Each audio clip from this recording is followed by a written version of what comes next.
বরিশালে মহাসড়কের দুপাশে থাকা অবৈধ স্থাপনা উচ্ছেদ অভিযান চালিয়েছে সড়ক বিভাগ। সকাল থেকে নগরীর অন্যতম ব্যস্ত সড়ক রূপাতলী 0 পয়েন্ট এলাকা থেকে সাগরদীর পুল পর্যন্ত চালানো হয় এই অভিযান। সড়ক বিভাগের নির্বাহী প্রকৌশলী নাজমুল ইসলাম বলেন, সড়কের দুপাশে অবৈধভাবে বিভিন্ন দোকানপাট ও স্থাপনা গড়ে তোলা হয়। চাঁদপুর কুমিল্লা আঞ্চলিক সড়কের প্রায় 2 শতাধিক অবৈধ স্থাপনা ও ব্যবসা প্রতিষ্ঠান উচ্ছেদ করা হয়েছে। সকাল থেকে দুপুর পর্যন্ত জেলা প্রশাসন ও সহযোগ সড়ক বিভাগ যৌথ উদ্যোগে এসব অবৈধ স্থাপনা প্রতিষ্ঠান ও স্থাপনা উচ্ছেদ করে। অন্যদিকে মোংলা বন্দর কর্তৃপক্ষের জমির অবৈধ দখল স্থাপনা উচ্ছেদ শুরু হয়েছে।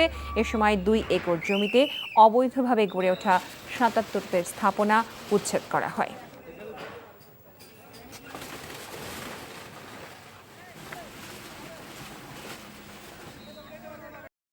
টাকা চুরির জন্য যদি আমার গলায় জুতার মালা পরাইতে হয়, তাহলে আমার শালীর সাথে প্রতারণা করার জন্য তোর ফাঁসি হবে।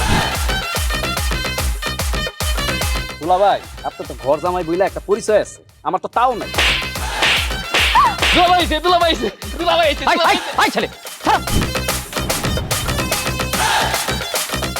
রাজনৈতিক ফ্যামিলির মেয়ে হয়ে ওই কাজ করবে। যারে পাবো হারে পিটাবো, রক্তের নেশায় ধরতে, রক্তের নেশায়, কাঁচা রক্তের নেশায় ধরতে। তোমার এই পলিটিক্স আমার বাম পকেটে থাকে। তোর বউরে ঝামেলা পাকাই। এই বেটাই, আমি তখন বিয়ে করিনি। দুইটার আমি গুলি করে মারু। মাসুদরা কোনোদিন ভালো হয় না।